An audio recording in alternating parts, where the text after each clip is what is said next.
Okay, yeah. Southside, yeah. That's where I spend downtime, yeah. I mean it, neither rap. I check the podcast for the smoke, yeah. I don't wanna fight with trolls, yeah. What's going on, family? It's your man K to the second letter with a special edition, special cloth, baby. You feel me? Top shelf. You know what I'm saying? You know the vibes. We have something creme de la creme, okay? Caviar for y'all today. But before I get into that, let me please just take just 10 seconds. All I need is 10 seconds. I can't not do it, bro. I can't not do it. I am sitting across from none other than Amin, the Dream Mean Machine, he who cannot be defeated or deleted and loves to be greeted. I guess, yes, ironically. Don't we all? Do me a favor, make some noise for my best friend, partner in crime, Amin, the Dream Hudson. Yeah. You're not doing it for me. You're not. Okay, so this is what we want to move straight into. Because we got some stuff to talk about, some stuff to deal with, because we have a guest today, like I told y'all, top shelf. Top shelf. You feel me? Premium. You know Premium what I cuts. mean? These are the premium cuts. These the premium cuts, talking diamond medallion. Right. You feel me? This is Jacob and Company. You feel me? I don't know if Jacob is Birkin. popping anymore. He is. That's what we do on Southside Rabbi, though. If we're going to brag, we're going to not brag on ourselves. We're going to brag about the people that we bring on, how great they are. We have the privilege to have none other than the Armenian, I almost said gangster, but that would be a real category that he would want to avoid. Because I heard them Armenian gangsters ain't no joke. You linked them up with the Russian mafia, this a wrap. But we have the man, the myth, the legend, entrepreneur, your favorite Christian rapper's favorite rapper who is a Christian and also a Christian rapper. I don't know how he does that. He's amazing. But he has a amazing show that has in a lot of ways become one of the central voices to our culture, particularly those who find themselves naming the name of Jesus and trying to wade through the issues of the day. It's been long overdue, but he was able to clear his schedule. He actually canceled his meeting with Donald Trump to be here.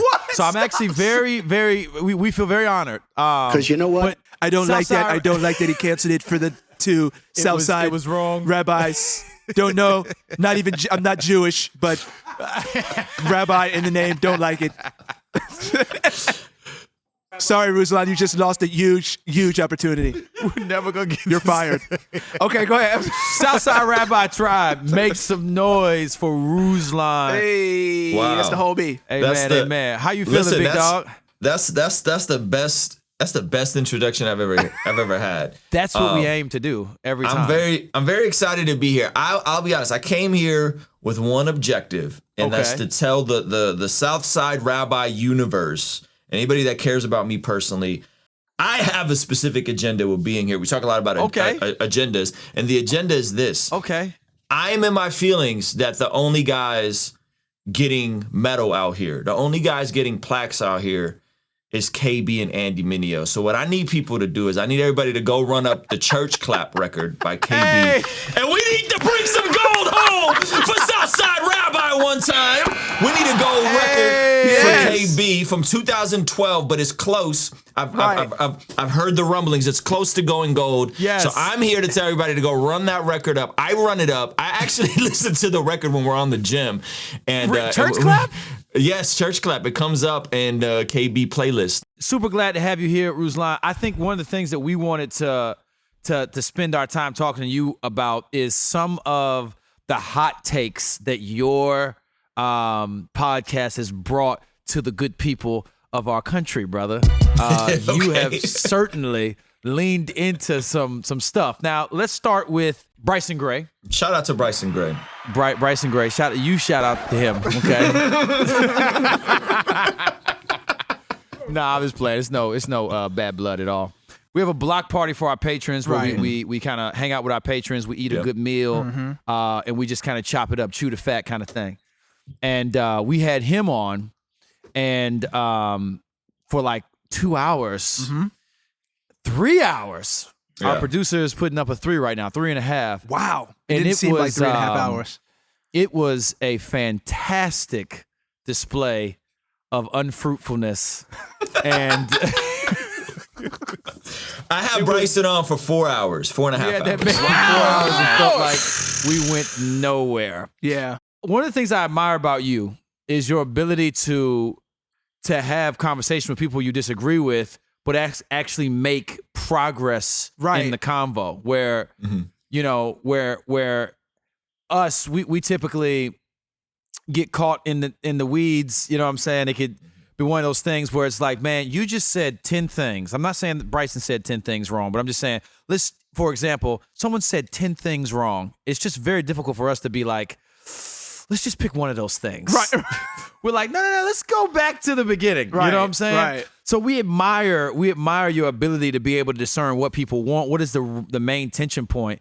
But let me ask you, when you go into these interviews, when you're like bringing someone onto your platform, you know what I'm saying, and then exposing them, because for better or for worse, now your audience knows who this person is. You know what I'm saying, if they didn't know before.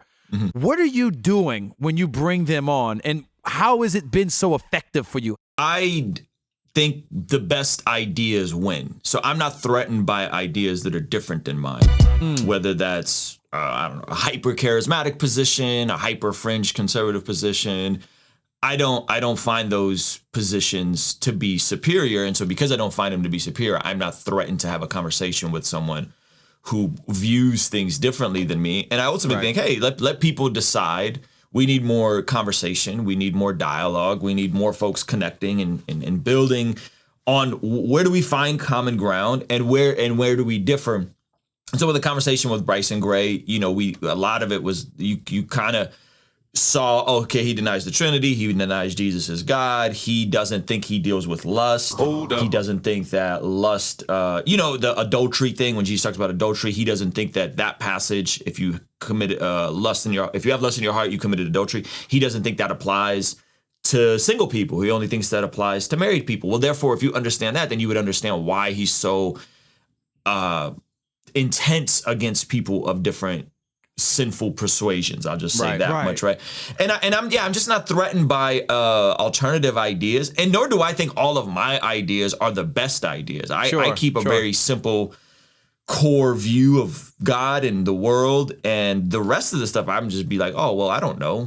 Maybe it's this way, maybe it's that way. I'm open to having conversations. And I think now when we're so polarized and we're so divided, I actually think it's very helpful for people to connect, have tough conversations, and hear other sides, because ultimately, again, the best side is going to, you take away what you want from the best side. And I wish we did more of that. Honestly, I wish we did more of that. And I was pumped to hear that you guys had a conversation with him.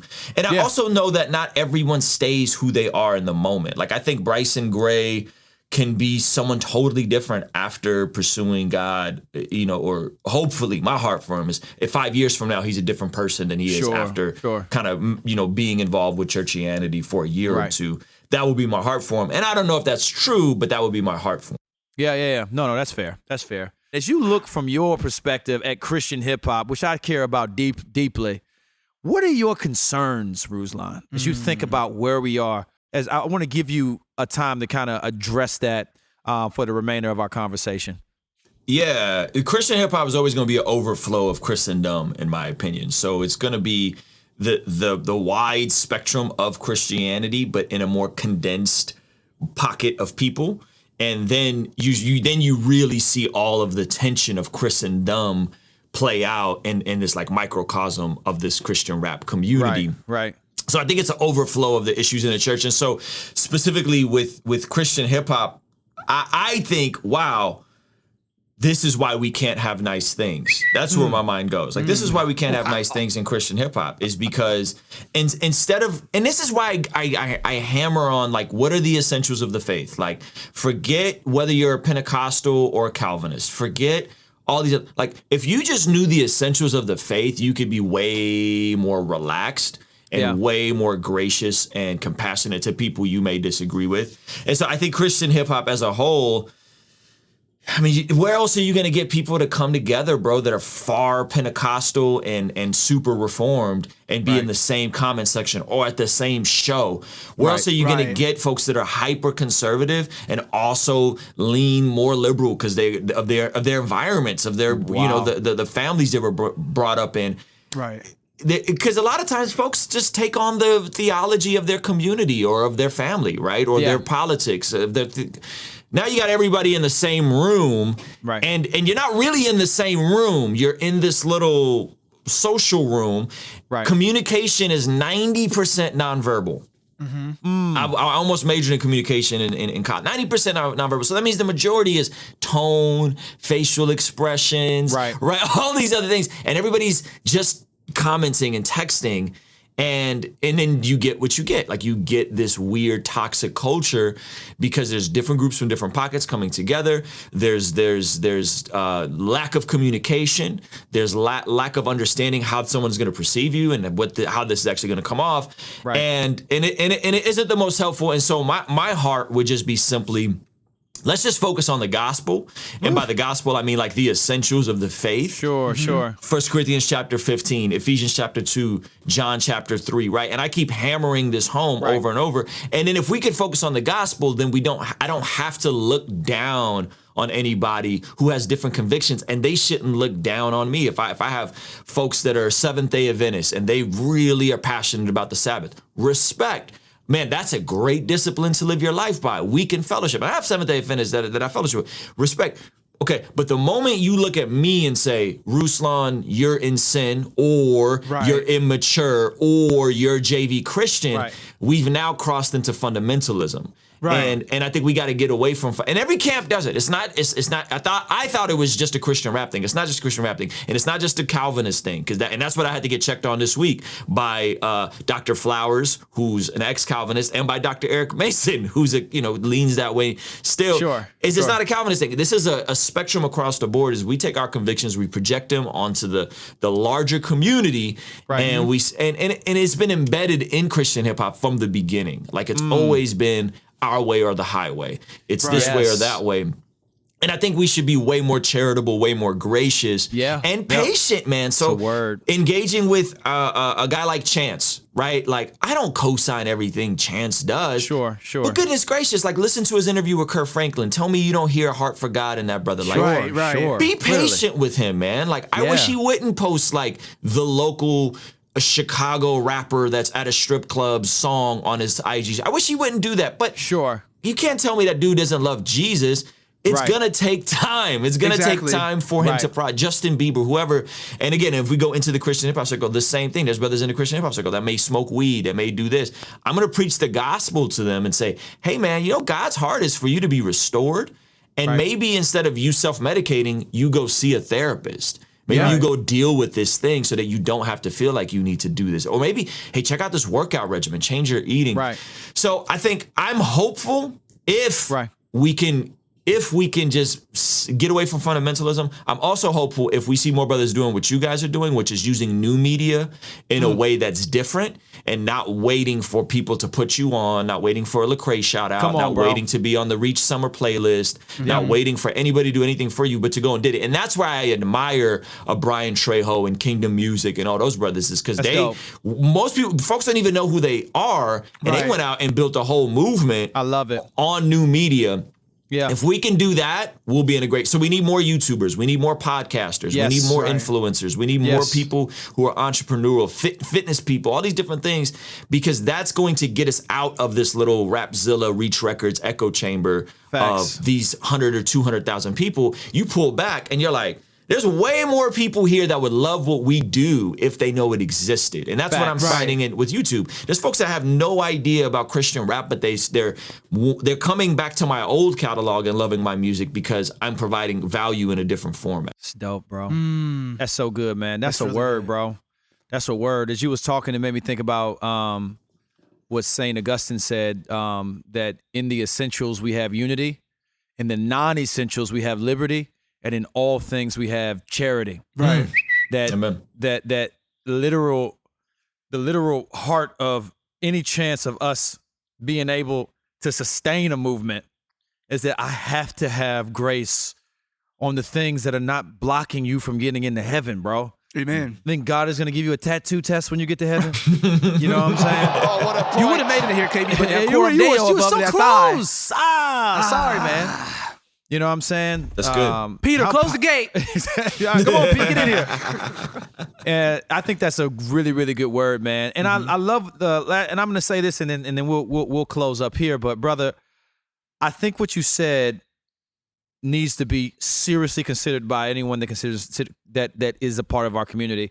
Is how do we expand creating new media, new outlet that is not dependent on any one person or movement. Right. But we get ultra faithful with our tribe, bro. And we make the best kind of music, the best kind of videos, the best whatever, bro. Because I'm gonna say this, and I mean, unless you want to have the last word. There's a couple documentaries being made on Christian hip hop right now, and I've been brought into a little bit of the conversations.